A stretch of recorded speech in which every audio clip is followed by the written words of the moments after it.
All informed travelers know quite well that visiting cities like Cordoba or Seville in summer is a lousy idea, and we've let you know this many times on the channel. But today we want to give a further twist to this recommendation. Has the time not come to reconsider visiting Spain during the summer months? Hola, ¿qué tal? Hello, I am Tony Galvez from Road Trip Spain and Portugal, where we help you plan the perfect trip with practical information and insider tips. Here are our arguments. The summer season that recently ended has been absolutely extraordinary in Spain in every sense. In record tourist numbers, in exorbitant prices, and in average temperatures. And it has been showered with intense heat waves and one record after another of maximum temperatures. In light of what we have seen in 2023 and foreseeing what may happen in the future, it seems to us that it is not so far-fetched to suggest not visiting Spain during the summer months, especially July and August. We're not throwing stones on our own back. We work here to help you travel around Spain in the best possible way to make your trips a complete success. And that is precisely why our recommendation arises now, because we want you to enjoy Spain, not to suffer it. Let's detail our reasoning because it is full of nuances. Almost nothing in this world is black and white. But first, we recognize an inescapable reality. Some people take holidays in July and August by choice, but some people do so because they have no other alternative. You may be a civil servant, you may be a parent, and school holidays leave you no choice. Maybe your company only gives holidays in these summer months in Europe. This video is aimed primarily at those who have the luxury of choice. For those who don't, a message. You are not obliged to summer in places where enjoyment may not be guaranteed. The world is full of destinations where you are not going to go through the experience of Spain in summer. And here are 5 powerful arguments for not spending the summer in Spain in July and August. The first argument against visiting Spain in July and August is the heat. And no, we are not talking about the pleasant heat that almost everyone likes and that has attracted millions of tourists to Spain for many decades. We are not talking about a delicious spicy dish. Here we're talking about extreme heat.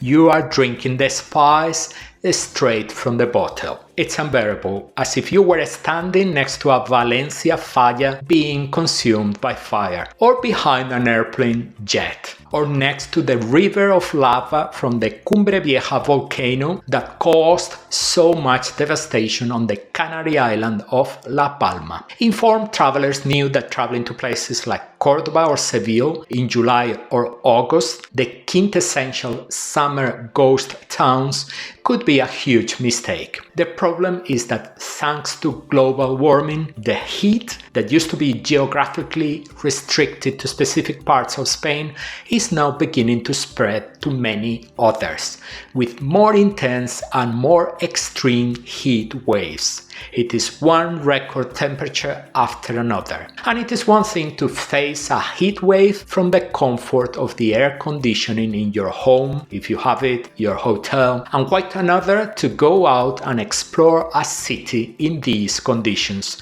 when a humble shade becomes the most precious commodity. Sightseeing during a heat wave for the vast majority of mortals, is an ordeal. Global warming is also bringing some unwelcome developments. As sea temperatures rise, unwelcome creatures are being spotted on beaches they never used to visit before. And finally, the heat is accompanied by lack of rainfall, with dire consequences in many parts of Spain. Barcelona is perhaps the best known example, but it is far from the only one. Water restrictions are becoming more and more frequent and should have an increasingly marked presence in peninsular summers. Visiting Barcelona in the summer, forget the wonderful show of the magic fountain. Although, to be fair, that show is going to be increasingly rare to see due to the drought that extends way beyond the driest months of the summer. In short, it has always been hot in summer in Spain, but now it is at a different level of intensity, much higher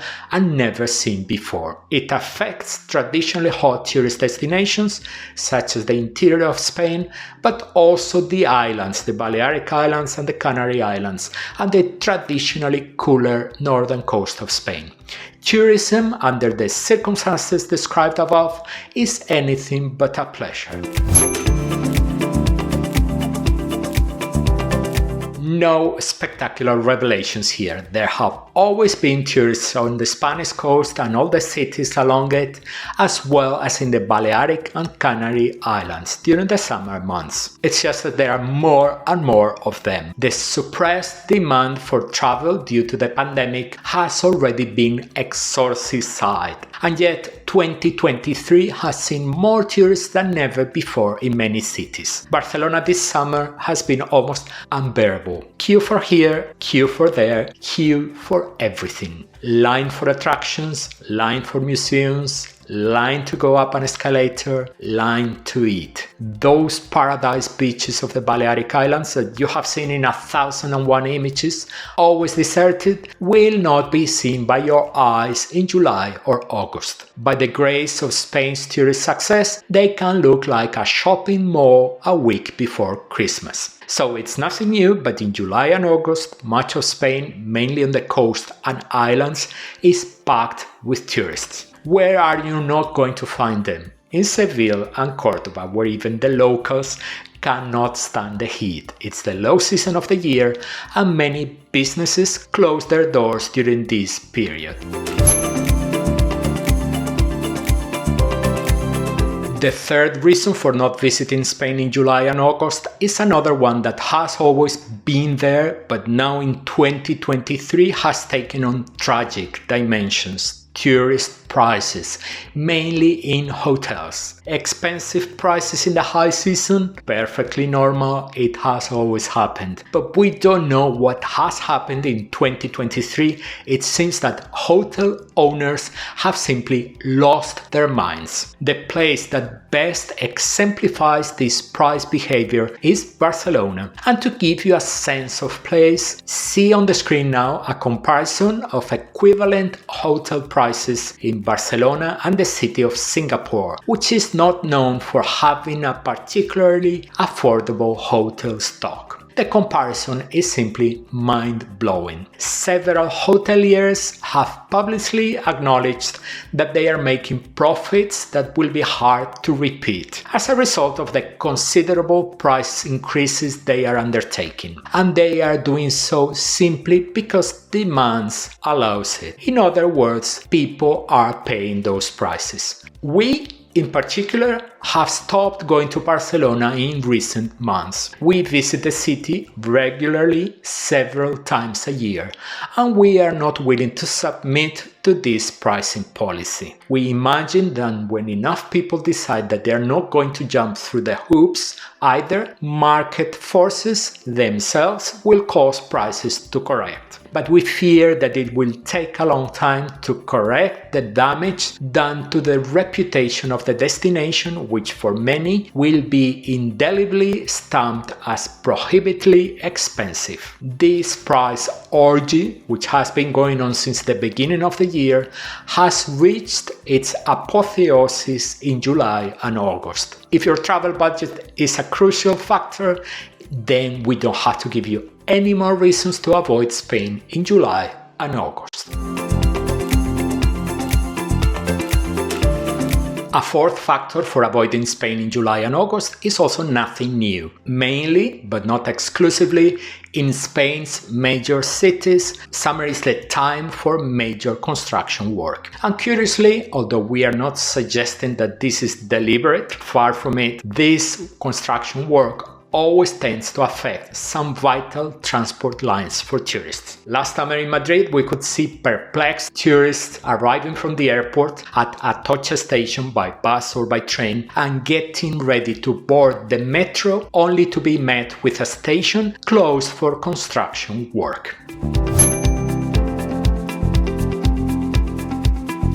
And the fifth reason to avoid Spain in July and August is that everything we have described in this video, the heat, tourists, the expensive prices and the construction work, to paraphrase the title of the Oscar-winning film, all happens everywhere all at once.